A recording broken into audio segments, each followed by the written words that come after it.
তো আগে এই ভিডিওটা দেখেন, তারপরে আমি কিছু কথা বলতেছি। আসসালামু আলাইকুম। আমি শহীদ আব্দুল্লাহ বিন জাহিদের আম্মু ফাতেমাতুর জহুরা। আমার ছেলে 5ই আগস্ট বিমানবন্দর থানায় আনুমানিক রাত 8:45টার দিকে গুলিবিদ্ধ হয়ে মারা যায়। আমার 2টা সন্তান, আমার বড় ছেলে আব্দুল্লাহ বিন জাহিদ 16 বছর, আমার ছোট ছেলের বয়স হচ্ছে 14 বছর।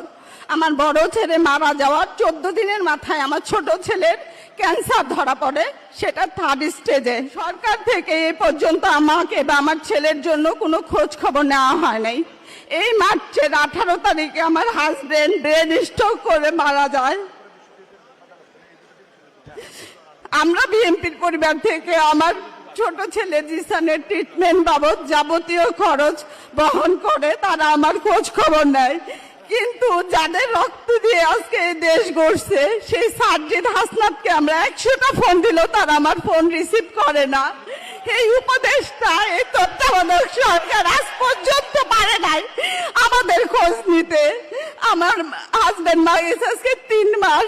ছেলের এপ্রিলের 26 তারিখে একটা অপারেশন হয়, সেটাও আমরা বিএনপির পরিবার থেকে করে দিছে। তারা যদি আমার পাশে না থাকতো, হয়তো আমি আমার সেই সবলম্বনটুকু বাঁচাইতে পারতাম না। আমার ছেলে রক্তের বিনিময়ে যারা এই দেশ গড়ছে, তারা তো আমাদের খোঁজ এখনই নেয় না, পরে আর কি নেবে। আমি আমার পক্ষ থেকে, আমার ছোট ছেলের পক্ষ থেকে Fakhrul sir, Tarique Rahman sir, Rizvi sir, সবাইকে অসংখ্য ধন্যবাদ জানাচ্ছি।